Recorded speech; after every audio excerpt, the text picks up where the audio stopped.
Ya. Shalom. Shalom. Selamat pagi buat kita semua. Bersyukur hari ini kita boleh kembali terkumpul bersama-sama. Kita bersuka cita karena sebagai saudara seiman kita berkumpul di tempat yang benar. Kita memuji dan memuliakan nama Tuhan. Mari saat ini kita siapkan hati dan pikiran kita untuk masuk ke dalam hadirat Tuhan. Sambil kita terus mengingat bahwa rumah Tuhan adalah tempat yang paling tepat dalam kita memuji dan memuliakan nama Tuhan. Mari saat ini dengan kerendahan hati kita datang ke hadapan Tuhan sambil menaikkan pujian. Satu hal yang kurindu.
Benar bahwa Yesus adalah Allah yang hidup.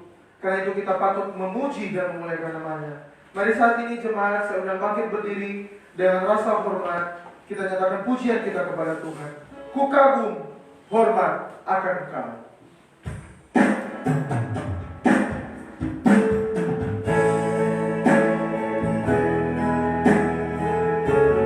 Kau sungguh indah, tiada tara. Sungguh menakjubkan. Biar pujian ini menjadi ungkapan hormat kita di hadapan Tuhan bahwa Dia Allah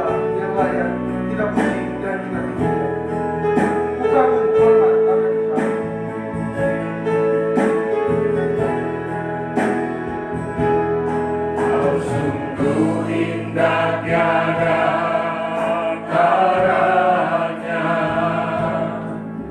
sungguh menakjubkan, sungguh aja bumi berhenti, lebih dari semua yang ada. Hikmatmu tiada terselangi, kasihmu dalam tak terduga. Kau sungguh indah tiada karanya, mulia dan berkuasa.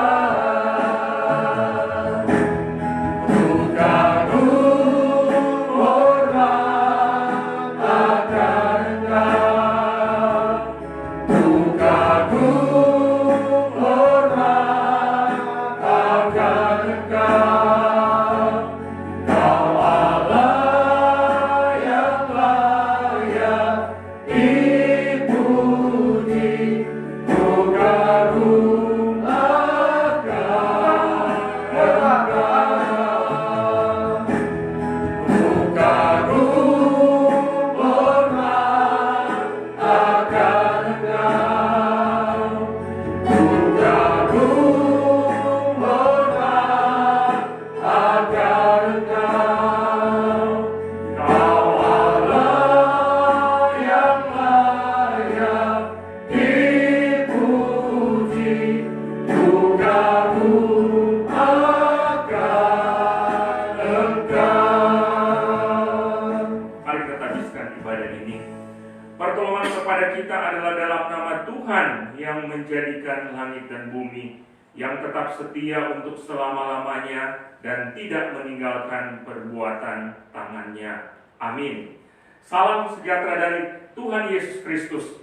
Biarlah senantiasa menjadi bagian kehidupan kita hari ini sampai selama-lamanya. Amin.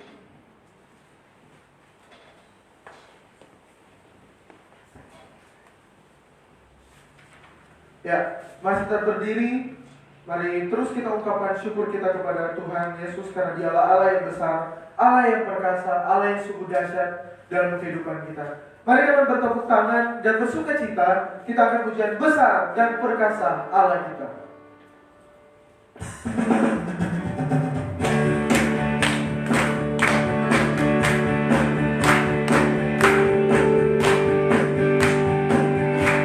Besar dan perkasa Allah kita, besar dan dahsyat Dia.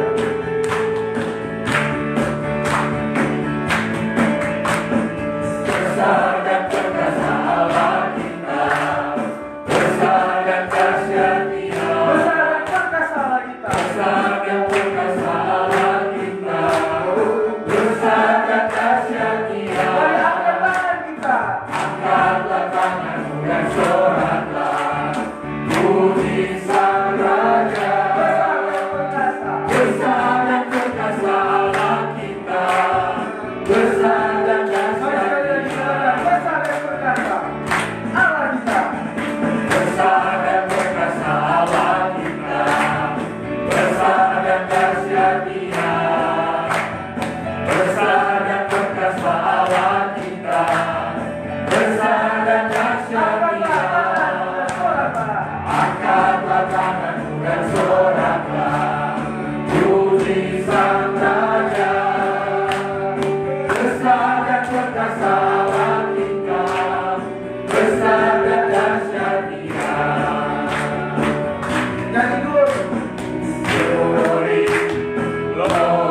duduk.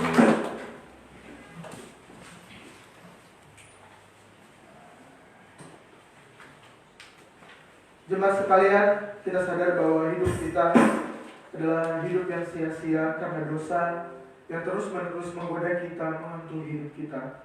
Untuk itu mari datang kepada Tuhan, meminta pengampunan dan pertolongan Tuhan, agar hidup kita menjadi berarti dan layak di hadapan Tuhan.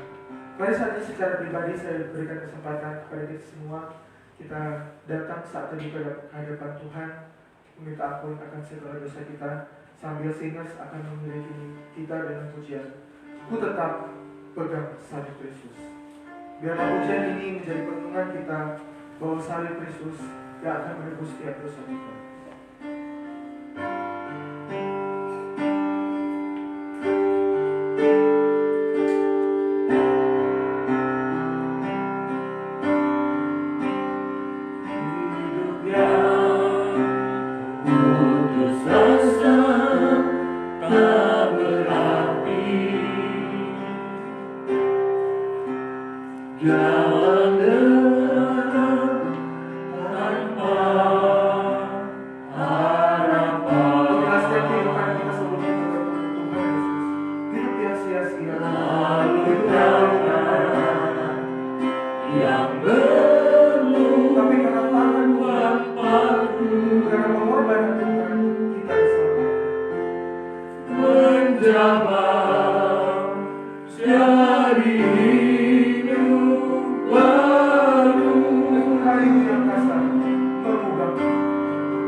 Kehidupan kami sebenarnya kami tak layak di hadapan-Mu ya Tuhan. Hidup kami sia-sia.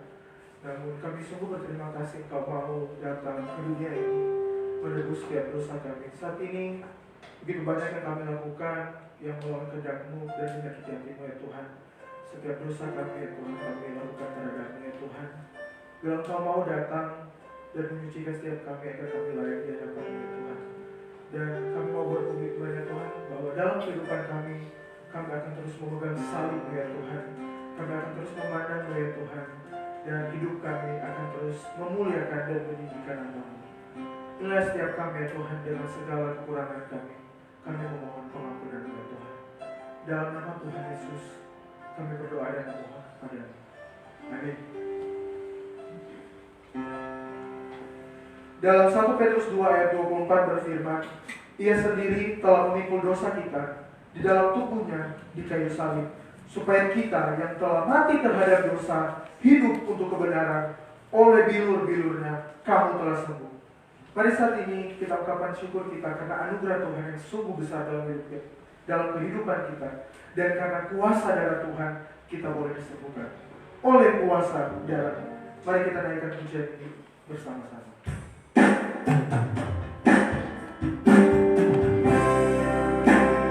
Saat ku masuk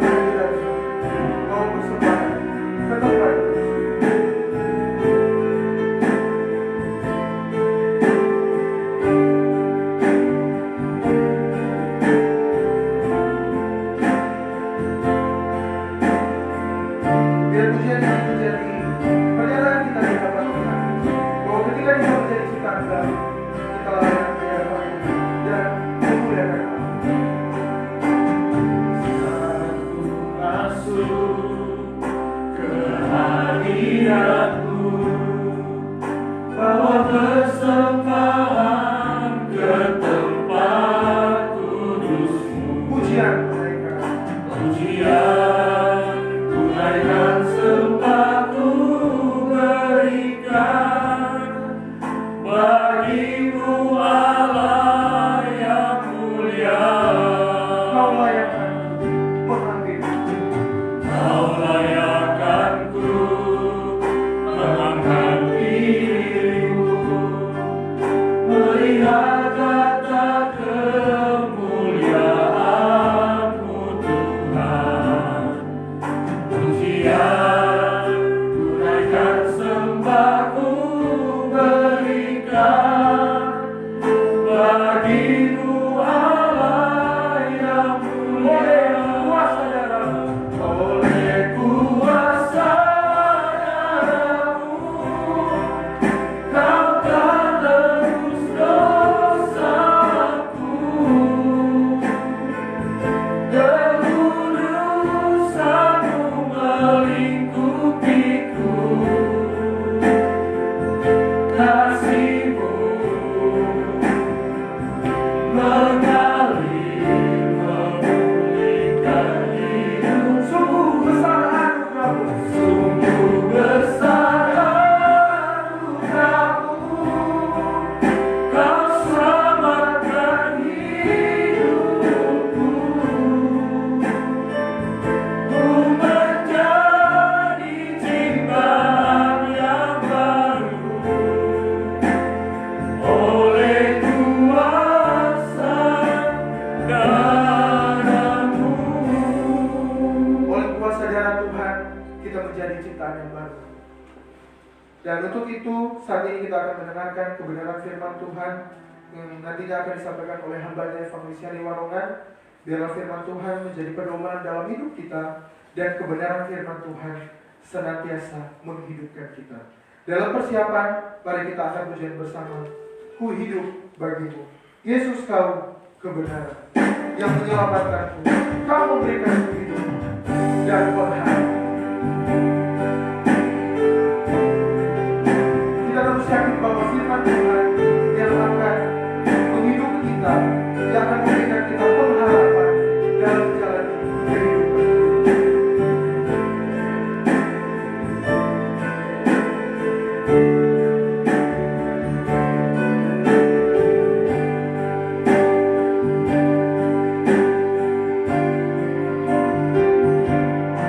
Yesus Kau kebenaran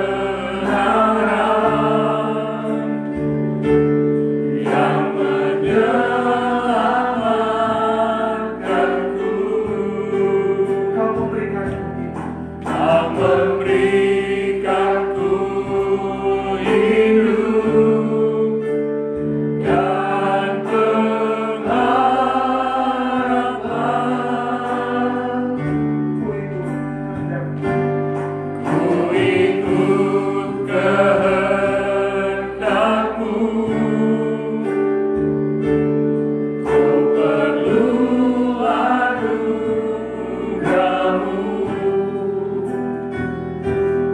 Ku nyatakan janjiku kepadamu. Sampai kita semua bangkit berdiri. Biarlah pujian ini menjadi komitmen kita. Kalau ku hidup bagimu, hatiku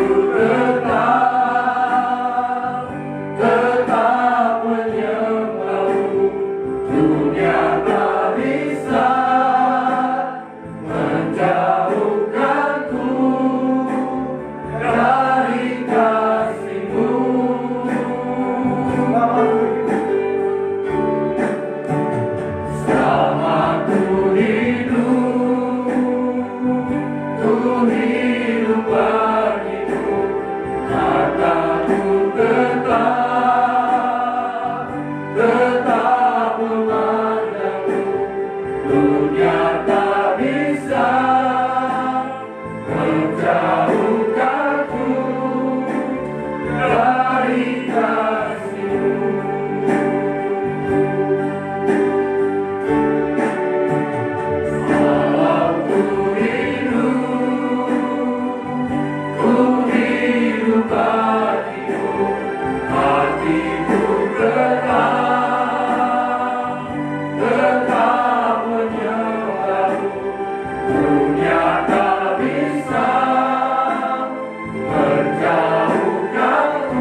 karena kasih-Mu bersifat tetap dan kekal bagi kami Tuhan. Selama kami hidup ada di tengah-tengah dunia ini, kasih-Mu terus tercurah bagi kami. Kami memuji dan memuliakan nama-Mu Tuhan.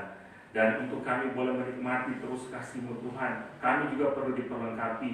Kami perlu tuntunan Tuhan, dan kami percaya firman-Mu yang ditulis dalam Alkitab adalah penuntun bagi kami untuk boleh terus mengalami kasih-Mu Tuhan.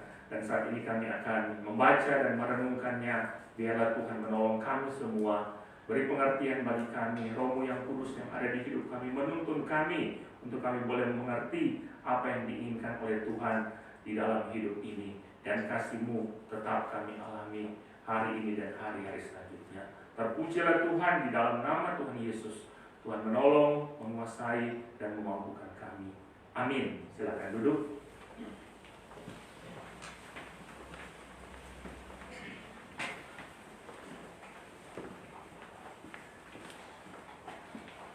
Ya, shalom.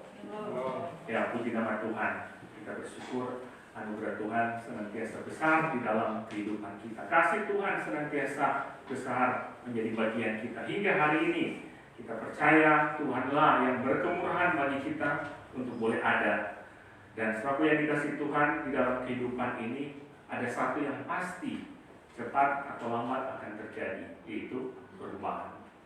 Ya kan, kita secara fisik juga dari kecil kemudian menjadi dewasa, akhirnya usia lanjut dan sebagainya. Dunia ini pun mengalami perubahan.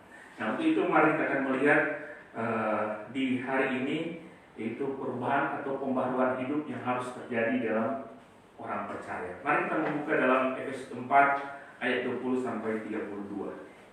Efesus 4 ayat 20 sampai 32. Efesus 4 ayat 20 hingga ayatnya yang ke-32. Saya akan membacakan, kita bisa menyimak. Tetapi kamu bukan demikian. Kamu telah belajar mengenal Kristus, karena kamu telah mendengar tentang Dia dan menerima pengajaran dalam Dia menurut kebenaran yang nyata dalam Yesus. Itu bahwa kamu berhubung dengan kehidupan kamu yang dahulu harus menanggalkan manusia lama yang menemui kebinasaannya oleh nafsunya yang menyesatkan. Ayat 23, supaya kamu dibaharui dalam roh dan pikiranmu, dan mengenakan manusia baru yang telah diciptakan menurut kehendak Allah di dalam kebenaran dan kekudusan yang sesungguhnya. Ayat 25, karena itu buanglah dusta dan berkatalah benar seorang kepada yang lain, karena kita adalah sesama anggota. Apabila kamu menjadi marah, janganlah kamu berbuat dosa. Janganlah matahari terbenam sebelum padam amarahmu, dan janganlah beri kesempatan kepada iblis. Orang yang mencuri, janganlah yang mencuri lagi, tapi baiklah ia bekerja keras dan melakukan pekerjaan yang baik dengan tangannya sendiri, supaya dia dapat membagikan sesuatu kepada orang yang berkekurangan. Janganlah ada perkataan kotor keluar dari mulutmu, tetapi pakailah perkataan yang baik untuk membangun, di mana perlu, supaya mereka yang mendengarnya beroleh kasih karunia. Ayat 30, dan janganlah kamu mendukakan Roh Kudus Allah yang telah memeteraikan kamu menjelang hari penyelamatan. Segala kepahitan, kegeraman, kemarahan, pertikaian, dan fitnah hendaklah dibuang dari antara kamu. Demikian pula segala kejahatan. Tetapi hendaklah kamu ramah seorang terhadap yang lain, penuh kasih mesra dan saling mengampuni, sebagaimana Allah di dalam Kristus telah mengampuni kamu. Demikian bagian firman Tuhan. Yang berbahagia adalah mereka yang membaca, mendengar, merenungkan, dan terlebih melakukannya di dalam hidup hari lepas hari. Sesuatu yang dikasihi Tuhan Yesus Kristus, pada tahun sekira tahun 40-an atau 50-an, jam yang sangat terkenal adalah jam analog dari Swiss, ya kan, atau yang pakai jarum panjang, jarum pendek. Itu jam sangat terkenal, misalnya Rolex, Rado, dan beberapa merek yang sangat terkenal lainnya. Nah, karena begitu populernya jam ini, maka 80% jam yang dijual di pasaran dunia adalah buatan Swiss di waktu tersebut. Nah, pada akhir tahun 50-an, awal tahun 60-an, kemudian diperkenalkanlah jam digital, jam yang pakai layar, kemudian ditulis angka. Diperkenalkan kepada pemimpin-pemimpin perusahaan jam yang ada di Swiss. Namun mereka menolak gagasan perubahan yang disampaikan ini. dengan alasan bahwa mereka sudah memiliki merek jam yang terkenal dan terbaik pada waktu itu. Akhirnya jam digital diperkenalkan kepada salah satu merek yang terkenal, salah satunya yaitu Seiko Jepang di akhir 60-an, 70-an, 80-an. Dan apa yang terjadi? Ternyata mulai tahun 80-an dan seterusnya, jam digital ini mengambil alih kepopuleran jam-jam yang ada.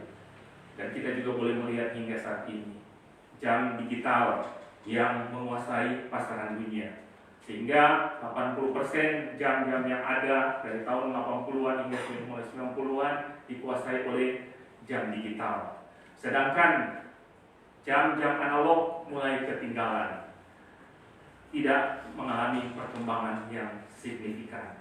Apa yang menyebabkan ini? Karena mereka tidak mau mengalami perubahan atau pembaharuan. Nah, saudaraku yang dikasihi Tuhan, kisah ini mewakili begitu banyak perusahaan juga yang akhirnya tidak berkembang karena tidak mau mengalami pembaharuan. Tapi bukan cuma itu, juga banyak manusia yang tidak mengalami hal-hal yang luar biasa karena tidak mau mengalami pembaharuan atau perubahan di dalam kehidupan yang dijalani. Termasuk orang percaya yang tidak mau berubah dari cara hidup yang lama, padahal dikatakan dia sudah mengenal Tuhan. Padahal tuntutan di dalam kehidupan orang percaya adalah harus senantiasa mengalami pembaharuan dan perubahan di dalam hidup ini. Sehingga kita akan melihat dalam bagian pembacaan tadi, Tuhan menghendaki, Allah menghendaki agar terjadi pembaharuan di dalam kehidupan orang percaya.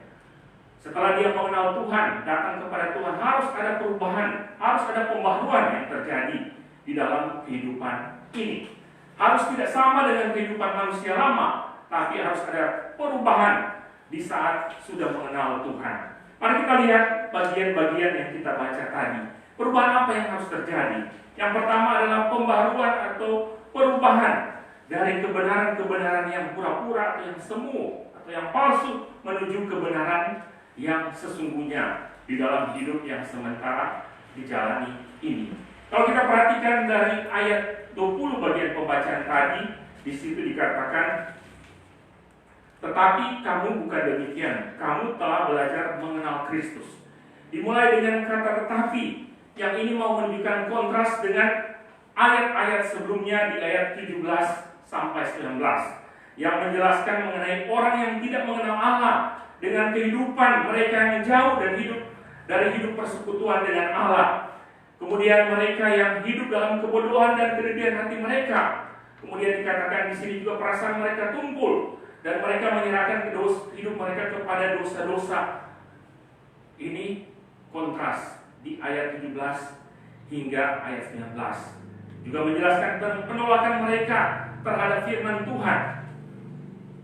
Kemudian Paulus masuk memakai kata tetapi di ayat 20 tadi kepada orang-orang percaya yang menjadi tuntutan mereka adalah karena mereka telah belajar mengenal Kristus. Telah belajar mengenal Kristus sehingga perlu ada perubahan di dalam kehidupan. Di ayat 20 sini tidak dikatakan telah belajar mengenai Kristus, tapi belajar mengenal Kristus. Saudaraku yang dikasihi Tuhan, karena banyak orang hanya belajar mengenai Kristus, hanya sebatas kepada pengetahuan tentang siapakah Yesus itu, siapakah Kristus itu, tapi tidak mengenal lebih dalam lagi Yesus yang harusnya menjadi bagian di dalam kehidupan kita, dan terlebih tidak mengalami Kristus. Kalau kita memperhatikan, ada tokoh-tokoh yang hanya belajar mengenai Kristus. Misalnya kalau di Institut Agama Islam ada ahli-ahli Kristologi, mungkin lebih pintar dari kita, ya kan? Karena mereka mengajar tentang kekristenan dan ada mata kuliah itu. Sama dengan kami di kala di STT ada dosen-dosen yang mengajar tentang ilmu tentang Islamologi, tapi tidak mendalami, tidak mengenal dan tidak ambil bagian dalam itu. Mereka hanya belajar mengenai Kristus, melalui kekristenan, tapi mereka tidak mengalami Kristus, tidak membangun relasi dengan Kristus. Pengetahuan mereka mungkin begitu hebat, tahu sampai bagian-bagian yang sangat dalam dari catatan Alkitab, tapi mereka tidak mengenal lebih jauh, tidak mengalami Kristus. Nah, kita orang-orang percaya dituntut untuk bisa belajar mengenal Kristus di dalam kehidupan yang sementara dijalani. Mengenal lebih dalam dan mengalami Kristus itu di dalam kehidupan yang sementara kita jalani. Kalau kita hanya mengenai, maka mungkin hanya sebatas pada pengetahuan dan pikiran, tapi tidak sampai ke kedalaman hati. Tidak sampai mempengaruhi perasaan dan hati kita untuk boleh berelasi dan memuliakan Tuhan di dalam hidup ini. Nah, saudaraku yang dikasihi Tuhan, sehingga bagian ini diingatkan, perubahan harus terjadi dalam kehidupan kita dikala kita benar-benar mengenal siapa Tuhan yang kita percayai. Siapa Yesus yang kita percayai dalam kehidupan ini, kita tahu benar-benar dan menjadi bagian di dalam seantero kehidupan kita. Hati, pikiran, dan perasaan yang pasti itu akan tercermin di dalam kehidupan aktivitas hari-hari. Nah, saudaraku yang dikasihi Tuhan, manusia pada dasarnya sulit mengalami perubahan. Sulit mengalami perubahan. Dan memang itu juga yang dikatakan oleh seorang penulis, John Maxwell, dalam bukunya Mengembangkan Kepemimpinan dalam Diri Anda, mengungkapkan bahwa manusia sulit mengalami perubahan karena merasa rutinitasnya akan terganggu, kemudian takut mengalami kesulitan. Bahkan mungkin dia sudah ada di zona-zona aman, yang nanti kalaupun mengalami perubahan, dia takut sesuatu yang pasti, yang masih mungkin akan terjadi. Tapi sesungguhnya kita semua harus melangkah untuk boleh mengalami pembaruan di dalam kehidupan ini. Dikala kita masih di manusia lama, sebelum kita mengenal Tuhan, kita memahami kebenaran-kebenaran dalam tanda petik, padahal itu kebenaran yang palsu. Tapi setelah kita datang kepada Tuhan, maka harus terjadi perubahan di dalam kehidupan kita. Kita mengenal di dalam dan terjadi perubahan dan pembaharuan di dalam hidup ini. Karena itu hal yang sangat penting di dalam kehidupan ini. Coba kita renungkan di hidup ini. Sebelum kita sungguh-sungguh datang kepada Tuhan secara pribadi, bagaimana situasi hidup kita? Bagaimana keberadaan hidup kita? Bagaimana perasaan-perasaan di dalam hidup kita dikala mengalami sesuatu? Bagaimana pikiran-pikiran yang ada dalam pikiran kita dalam mengalami sesuatu? Tapi setelah kita sungguh-sungguh dalam Tuhan, harusnya itu menjadi mengalami perubahan dan semakin lebih baik lagi sesuai dengan apa yang diinginkan oleh Tuhan di dalam kehidupan kita. Dalam Ratapan 3 ayat 22 yang sampai 23 yang sering kali kita baca, di situ dikatakan, tak berkesudahan kasih setia Tuhan, tak habis-habisnya rahmatnya, selalu baru tiap hari. Selalu baru rahmat dan kasih setia Tuhan di dalam kehidupan ini. Tuhan selalu memberikan hal yang baru untuk boleh menjalani. Berarti hal yang baru ini adalah perubahan-perubahan yang harus kita semakin menyesuaikan dengan apa yang diinginkan oleh Tuhan di dalam hidup yang kita jalani hari ini dan hari selanjutnya. Istilah yang seringkali kita dengarkan, hari kemarin harus lebih baik dari hari esok. Ketika kita belum mengenal Tuhan, belum sungguh-sungguh dalam Tuhan, maka setelah kita mengenal Tuhan harus lebih baik dikala kita belum mengenal Tuhan. Dikala kita sungguh-sungguh belum memberi diri kepada Tuhan, dan setelah kita memberi diri sungguh-sungguh kepada Tuhan, maka kita harus semakin lebih baik di dalam kehidupan ini. Saudaraku yang dikasihi Tuhan Yesus Kristus, sehingga dikala kita semakin mengalami pembaruan di dalam hidup kita, maka dikala kita melakukan apa yang kita kerjakan, sungguh-sungguh tujuannya untuk Tuhan. Misalnya dikala kita bekerja, bukan hanya sekedar mencari uang di dalam kehidupan kita, tapi di balik itu ada pemahaman kita bahwa kita bekerja di dalam kehidupan ini adalah untuk menaati apa yang diperintahkan oleh Tuhan untuk boleh mengelola bumi ini.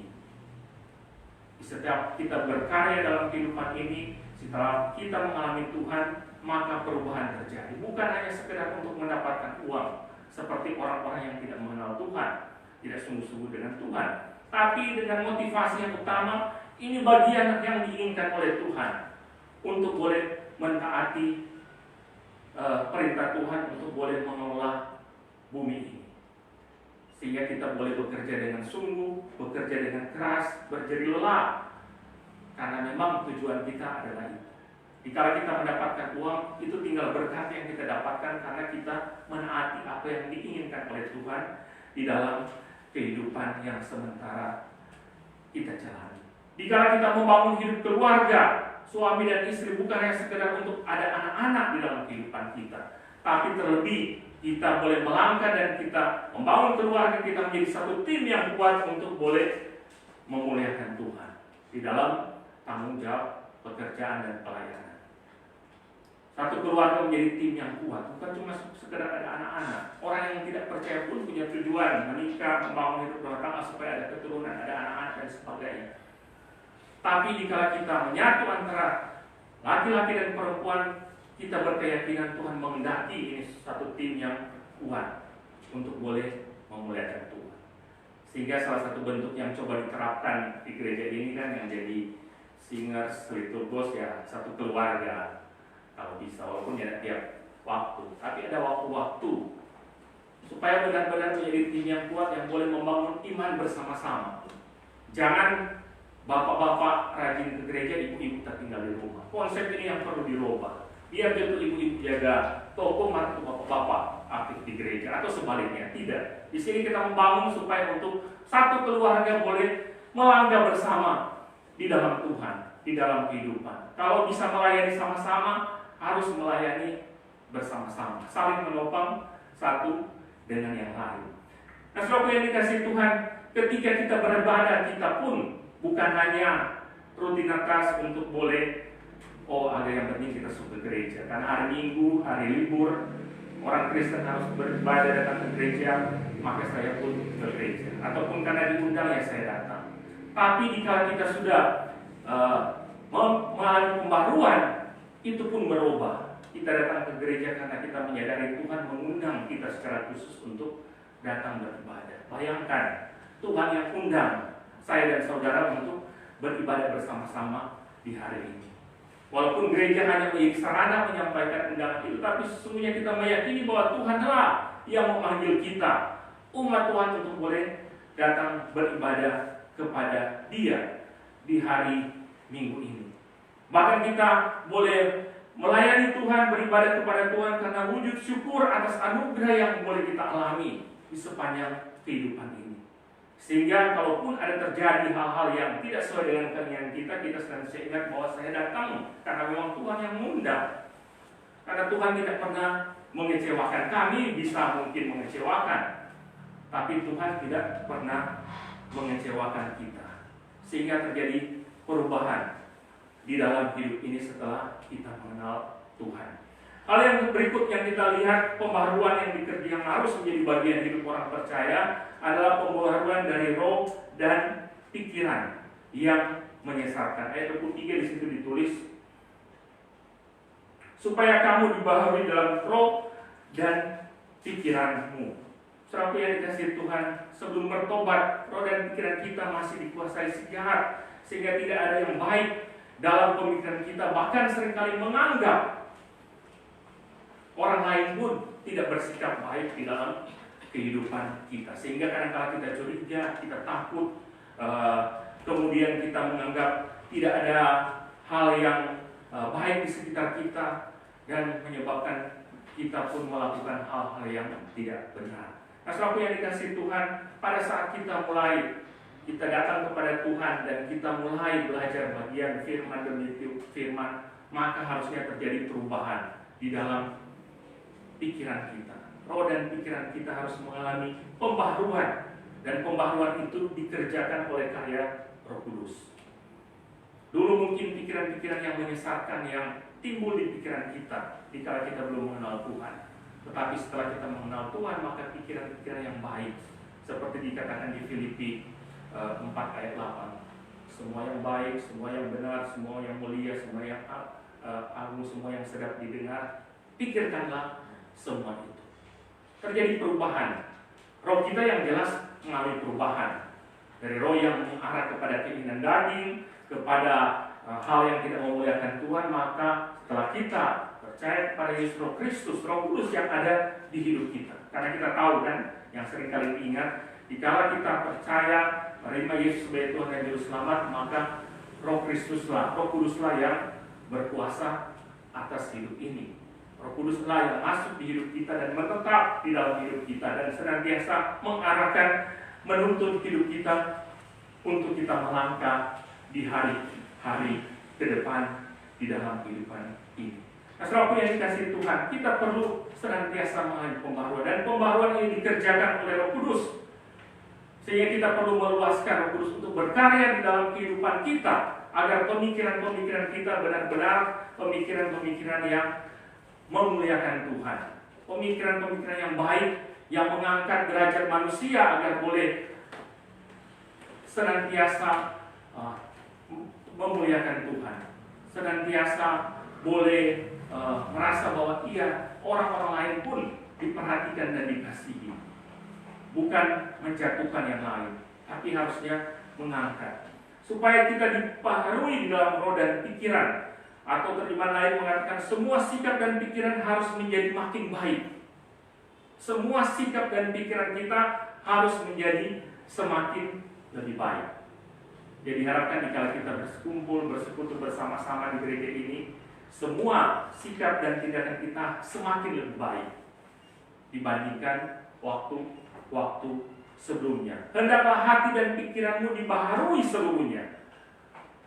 Walaupun memang keterbatasan kita untuk memang langsung dibaharui seluruhnya, tapi minimal ada perubahan tahap demi tahap yang progresif meningkat, bukan progresif menurun di dalam kehidupan ini. Ini yang diingatkan di dalam bagian ini, dan ini juga yang memang diingatkan oleh Paulus di dalam Roma 12 ayat 2 adalah pembaharuan budi, pembaharuan akal budi. Harusnya orang yang sudah percaya kepada Tuhan, apalagi orang-orang yang sudah dipilih untuk boleh melayani Tuhan, budinya semakin diperbaharui di dalam kehidupan ini, semakin lebih baik. Pemikiran-pemikirannya, cara-cara yang berakibat ke tindakan-tindakan yang harus semakin lebih baik dibandingkan sebelumnya dia mengenal Tuhan. Walaupun memang disayangkan, kadang-kadang orang percaya jika ada perbedaan lebih jahat daripada orang-orang yang tidak percaya.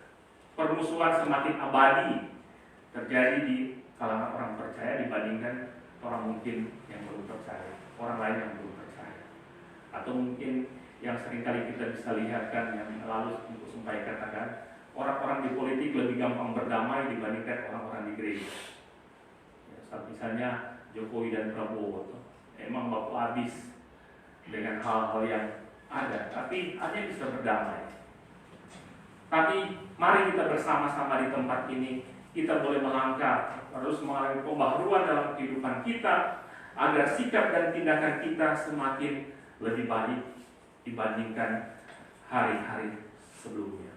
Dan hal yang ketiga, perubahan yang harus, pembaharuan yang harus terjadi dalam kehidupan kita, yaitu dari manusia lama menjadi manusia baru. Ini hal yang praktis yang kita bisa lihat di bagian ini. Mulai dari ayat 25, kalau kita lihat pembaharuan apa yang perlu terjadi dari manusia lama ke manusia baru. Karena itu buanglah dusta dan berkatalah benar seorang kepada yang lain, karena kita adalah sesama anggota. Pada waktu kita belum percaya sungguh kepada Tuhan, manusia lama kita adalah suka berdusta. Tetapi setelah kita yang sudah percaya kepada Tuhan, manusia baru kita adalah membuang dusta dan mulai berkata benar seorang kepada yang lain. Ya, mari kita mengevaluasi di dalam hidup kita. Kalaupun masih ada kata-kata dusta, ada kata-kata yang tidak benar, mari buanglah semua itu dan kita mulai berkata-kata yang benar. Di sini lebih ditekankan karena kita adalah sesama anggota. Maka kita perlu membuang dusta dan berkata benar. Kemudian ayat 26, apabila kamu menjadi marah, janganlah kamu berbuat dosa, janganlah matahari terbenam sebelum pada amarahmu. Memang Kalau ayat ini boleh dikatakan manusia lama dan manusia baru masih bisa marah. Tapi di sini dikatakan manusia lama kalau marah maka dia akan berbuat dosa. Sedangkan manusia baru kalau marah maka dia tidak akan berbuat dosa. Kalau kita lihat situasi di tengah-tengah dunia ini, betapa begitu banyaknya orang karena marah akhirnya berbuat dosa yang lebih besar. Misalnya yang terjadi kemarin kan di kantor wali kota itu ada yang meninggal kan. Orang baca mungkin itu, karena apa? Karena dendam. Akhirnya mungkin marah cuma hal yang kecil, akhirnya menyebabkan kematian. Kemudian di sini juga sangat penting, apabila kamu marah, janganlah matahari terbenam sebelum padam amarahmu. Saya pikir ini hal yang penting yang diingatkan oleh firman Tuhan. Supaya sebelum matahari terbenam, dikala masih terang, masih siang, maka amarah kita sudah padam. Jangan tunggu malam, karena malam lebih banyak hal-hal yang jahat yang bisa dilakukan orang kalau masih marah di malam hari. Orang bisa berbuat banyak hal yang kita sudah bisa lihat di sekeliling kita.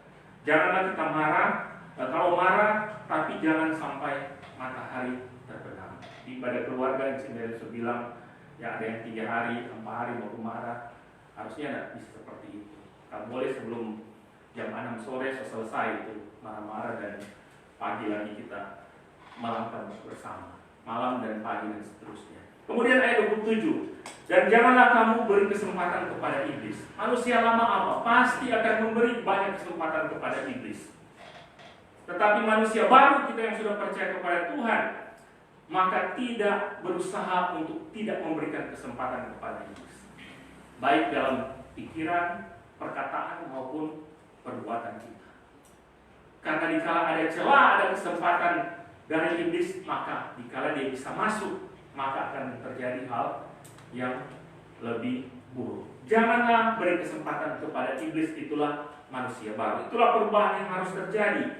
Kemudian ayat 28, orang yang mencuri janganlah yang mencuri lagi, tapi baiklah ia bekerja keras dan melakukan pekerjaan yang baik dengan tangannya sendiri dan seterusnya. Berarti manusia lama bisa aja mencuri, ya. Tetapi manusia baru dalam Kristus di sini dikatakan jangan mencuri lagi. Tapi di sini ada unsur untuk bekerjalah dengan sungguh-sungguh di bagian-bagian kita yang dipercayakan oleh kita. Bekerjalah dengan keras, bekerjalah dengan tanganmu sendiri. Ini yang harus menjadi manusia baru kita. Ada istilah pancuri tulang, ya, manusia lama pancuri tulang bisa terjadi, tapi di manusia baru hal itu janganlah terjadi dengan kita bekerja dengan sungguh. Kemudian ayat 29, janganlah ada perkataan kotor keluar dari mulutmu. Nah, manusia lama, kalaupun ada orang-orang di sekitar kita yang belum sungguh-sungguh dengan Tuhan dan kemudian keluar perkataan kotor, ya Alkitab sudah bilang. Tetapi manusia baru, orang percaya kepada Kristus, kalau masih ada keluar perkataan kotor, ini yang tidak normal. Sehingga harus ada perubahan di dalam kehidupan kita. Tidak lagi mengatakan perkataan kotor, makian dan sebagainya. Karena kita adalah manusia yang telah diperbarui. Roh pikiran telah diperbarui, yang menyebabkan akan keluar pun hal-hal yang diperbarui. Sehingga ada istilah yang mungkin kita dengar, kita memang begini dari dulu, harusnya tidak boleh terjadi di dalam kehidupan orang percaya. Kita memang sebegini, tapi kata-kata memang begini. Nah, boleh. Harus ada perubahan dikala kita mengatakan kita adalah manusia baru. Kemudian, janganlah kamu mendukakan Roh Kudus Allah yang memeteraikan kamu menjelang hari penyelamatan. Ini pasti, orang yang percaya kepada Tuhan tidak akan murtad, tidak akan berbalik mendukakan Roh Kudus Allah. Karena kita tahu tuh keyakinan kita bahwa orang yang telah sungguh-sungguh menerima Yesus pada Tuhan dan Juru Selamat, sekali selamat dia akan selamat. Karena otomatis itu menjadi bagian kita. Kemudian ayat 31, segala kepahitan, kegeraman, kemarahan, pertikaian, fitnah hendaklah dibuang dari antara kamu. Jadi memang Paulus mengakui manusia lama memang ada kepahitan, ada kegeraman, kemarahan, pertikaian, fitnah. Tetapi setelah masuk kepada manusia baru, itu harus dibuang, harus ditinggalkan, harus ditanggalkan Sama seperti kita menanggalkan manusia lama, pakaian kita yang sudah usang, sudah kotor dan kita tanggalkan. Itu maksud kata buanglah semua itu. Ya kan? Nah, ada kan orang ganti pakaian baru dan itu baju dia masih setengah tangan dia pakai dan pakaian baru di sebelah. Tidak seperti itu. Pasti harus tanggalkan dan terpisah dari tubuh kita. Nah, ini kata buang ini mau menunjukkan kepada hal tersebut harus dibuang, terpisah lagi dari kehidupan kita. Segala kepahitan, kegeraman, kemarahan, pertikaian, dan fitnah.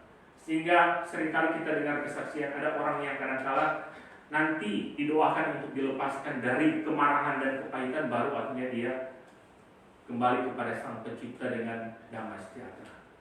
Tapi kadang-kadang karena dia masih simpan kegeraman, dia masih simpan kepahitan, dia masih simpan kemarahan, yang mau mati-mati masuk susah, susah. Tapi setelah akhirnya dilayani, dilepaskan, semua itu baru bisa pergi dengan damai sejahtera. Kemudian yang terakhir ayat 34, hendaklah kamu ramah seorang terhadap yang lain, penuh kasih mesra dan saling mengampuni. Inilah yang harus terjadi di dalam kehidupan kita sebagai orang-orang percaya. Harus ada pembaharuan dalam hidup kita.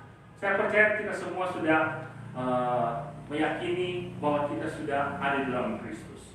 Lewat satu momen, saya tidak tahu kapan di dalam hidup kita datang kepada Tuhan. Tapi setelah ini, inilah yang harus terjadi di dalam kehidupan kita, kekristenan kita. Pembaharuan demi pembaharuan. Memang tidak langsung 180 derajat, tapi minimal progresif, ada peningkatan pembaharuan yang terjadi.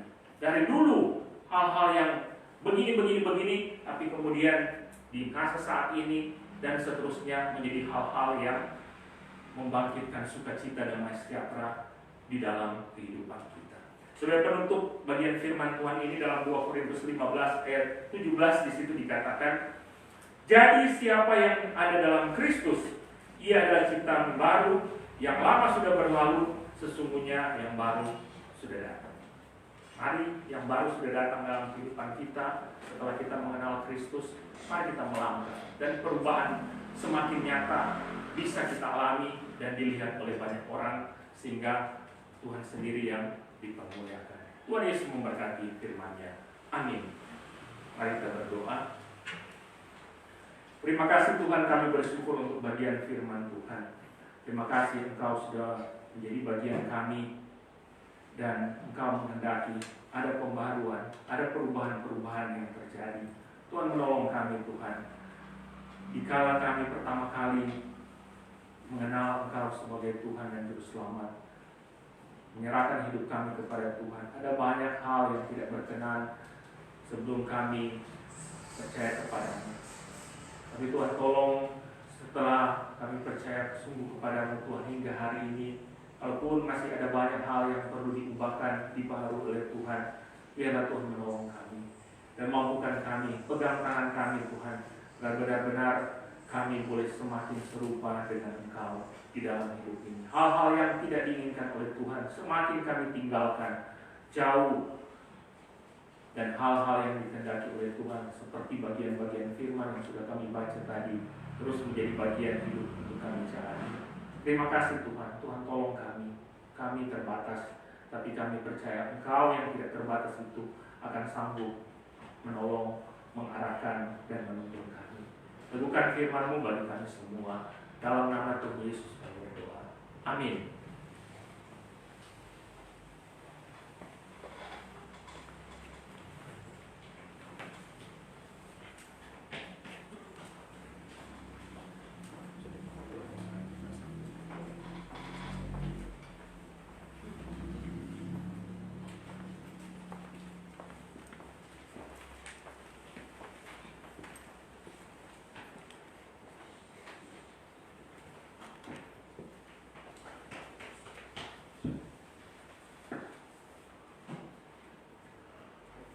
Jemaat yang dikasihi Tuhan, saya undang semua untuk bangkit berdiri.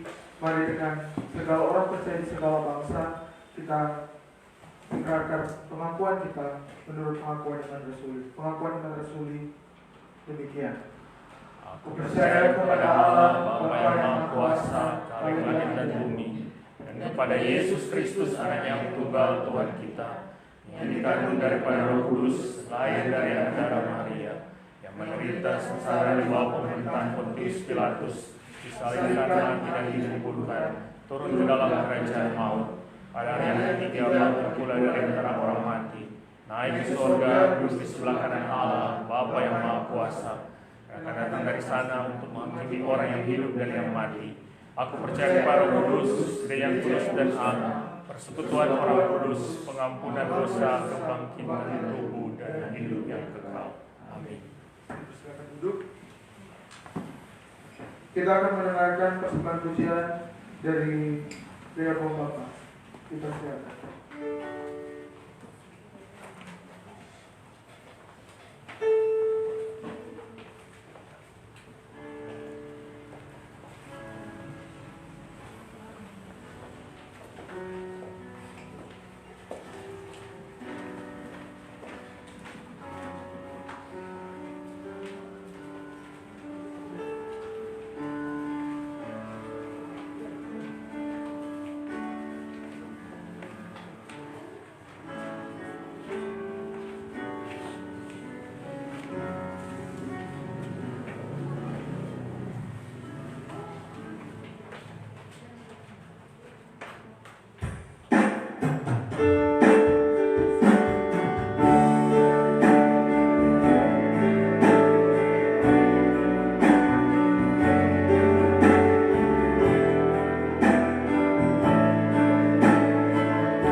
Kaulah harapan dalam hidupku, biarlah Tuhan Yesus akan selalu menjadi harapan dalam kehidupan kita.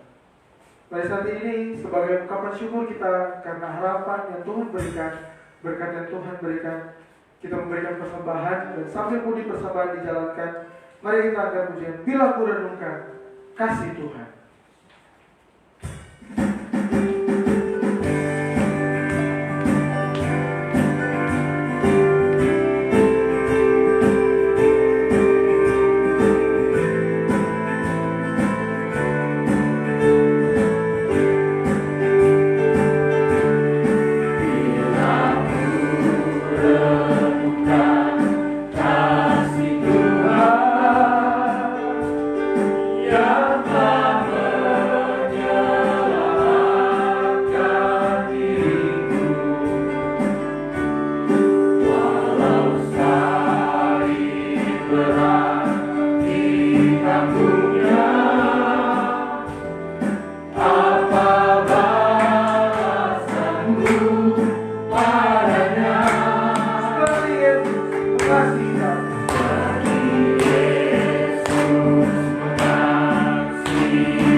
Kesehatan, diberikan kekuatan, hikmat-Mu Tuhan menuntun kami, sehingga kami semua umat-Mu boleh bersama-sama beribadah, memuji, meninggikan nama Tuhan.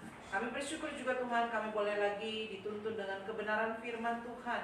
Terima kasih Tuhan, Engkau yang terus menegur, mengingatkan, mengarahkan hidup kami, yang sudah dibaharui Tuhan, untuk semakin lagi Tuhan hari kami semakin hidup menurut kehendak Tuhan. Terima kasih Tuhan, kami bersyukur. Ada berkat-berkat Tuhan yang sungguh indah di dalam kehidupan kami. Berkat secara materi, berkat Tuhan ketika kami beroleh kemenangan di dalam menghadapi setiap pergumulan dan tantangan kehidupan ini. Kami sungguh bersyukur Tuhan. Kami tahu semua boleh kami lewati, kami lalui, karena kami punya Tuhan Yesus yang sungguh ajaib, yang terus memberkati kehidupan kami. Terima kasih Tuhan, terima kasih. Kami menyerahkan segenap kehidupan kami ke dalam tangan Tuhan. Biarlah sukacita iman terus menjadi bagian kami ketika kami terus berserah, berpengharapan kepada Tuhan. Sebagai umat-Mu, terlebih khusus kami semua, jemaat GKRI Agape yang ada, makin hari Tuhan kami semakin dikuatkan dan diteguhkan. Iman percaya kami semakin kokoh. Lewat persekutuan kami pribadi, persekutuan di tengah-tengah jemaat, di tengah ibadah doa pagi, ibadah keluarga, ibadah APF, ibadah youth, bahkan ibadah minggu. Kami semakin dibentuk Tuhan untuk semakin sungguh-sungguh Tuhan setia, beriman, dan hidup kami boleh menjadi terang bagi banyak orang. Banyak orang yang masih hidup di dalam kegelapan, biarlah Tuhan pakai kami, gereja-Mu ini, jemaat yang ada untuk boleh menjadi saksi-Mu Tuhan. Bahkan banyak jiwa boleh datang kepada Tuhan untuk menjadikan Engkau sebagai Tuhan dan Juru Selamat di dalam kehidupan.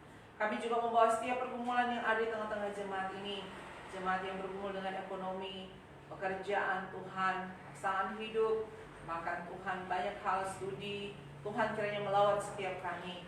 Bahkan yang bergumul dengan sakit, Tuhan terus melawat. Kami berdoa untuk Bapak Samuel Teguh yang mengalami sakit, Tuhan kiranya menjamah, memulihkan di dalam nama Yesus. bahkan orang-orang tua kami, saudara-saudara kami juga yang mengalami kelemahan tubuh. Tuhan kiranya melawat mereka semua. Terima kasih Tuhan, kami menyerahkan ke dalam tangan Tuhan. Engkau yang sudah memberikan anugerah yang luar biasa kepada kami mempercayakan hidup kami ke dalam tangan Tuhan.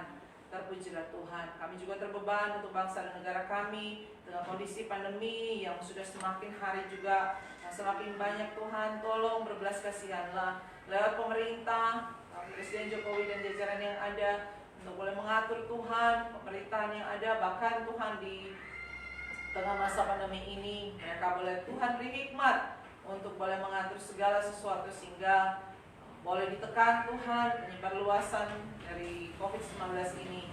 Bahkan sampai ke kota Bitung ini, Tuhan tolong pemerintah kami berikan hikmat untuk boleh memberikan kesejahteraan kepada rakyat ini Tuhan. Tuhan yang berbelas kasihan. Dan pekerjaan misi juga terus kami bawa ke dalam tangan Tuhan. Di tengah-tengah masa ini, masa yang sulit ini, banyak orang boleh datang kepada Tuhan lewat misionaris yang memberitakan kabar baik, bahkan lembaga-lembaga misi, bahkan gerejamu ini Tuhan, GKRI Agape, kerinduan kami juga boleh menopang di dalam pekerjaan misi.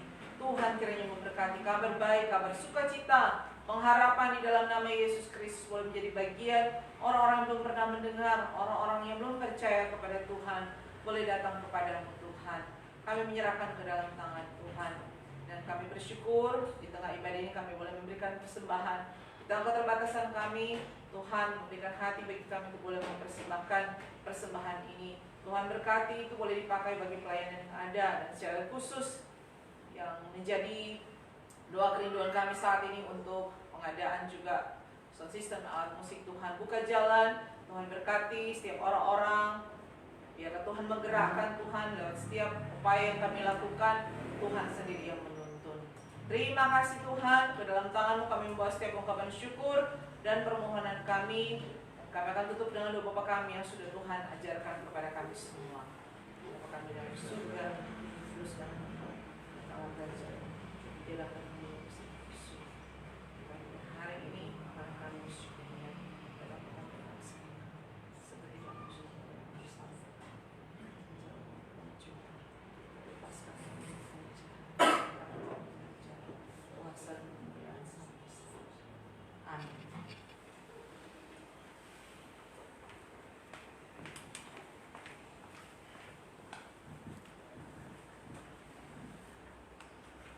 Kita akan menutup ibadah di pagi hari ini. Jemaat diundang bangkit berdiri. Biarlah segala pujian dan hormat hanya bagi Tuhan Yesus. Doksologi, doa dan berkat oleh hamba datang Senior.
Tuhan memberkati dan melindungi saudara-saudara.